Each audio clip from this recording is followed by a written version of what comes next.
আমাদের বিএনপির ভারপ্রাপ্ত চেয়ারম্যান জনাব তারেক রহমানের নির্দেশে আমরা সারা বাংলাদেশেই জেলা বিএনপি এবং তার সকল অঙ্গ সংগঠন অলরেডি মাঠ পর্যায়ে নেমেছে। প্রায় 2 মাস হলো এটি চলমান রয়েছে। 31 দফা রাষ্ট্র গঠনের যে মেরামতের যে দফা রয়েছে সেটি নিয়ে আমরা মাঠে নেমেছি। এখন আমরা সিরাজগঞ্জ জেলা বিএনপি আমরা অলরেডি প্রায় 2 মাস হলো আমরা বিভিন্ন ইউনিয়ন ওয়ার্ড থানা পর্যায়ে আমরা শুরু করেছি।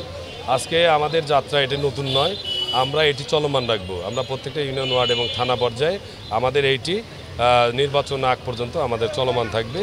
আমরা একটি মেসেজ দিতে চাই, জনাব তারেক রহমানের যে নির্দেশনা, এই 31 দফার যে যিনি যে রাষ্ট্র মেরামতের যে অবকাঠামোর যে শর্তাবলী দিয়েছেন সেটি হলো যে নতুন বাংলাদেশ গঠনে অন্তর্ভুক্তিমূলক আপনার বৈষম্যহীন এবং সম্প্রীতিমূলক একটি বাংলাদেশ গঠন করার জন্যেই তিনি 31 দফা কর্মসূচি দিয়েছেন। এবং এই রাষ্ট্র মেরামতের যে দফাগুলো রয়েছে এর মধ্যে তরুণ প্রজন্ম এবং বর্তমান যে প্রজন্ম আমরা যারা মুরব্বী পর্যায়ে রয়েছে, যারা মা বোনেরা রয়েছে এবং অন্তর্বর্তীকালীন যে সরকার রয়েছে তারা যে সংস্কার চান, মনের যে চিন্তা চেতনা আছে সেইটি বাস্তবায়নের লক্ষ্যেই এই 31 দফার মধ্যে কিন্তু সব কিছু নিহিত আছে।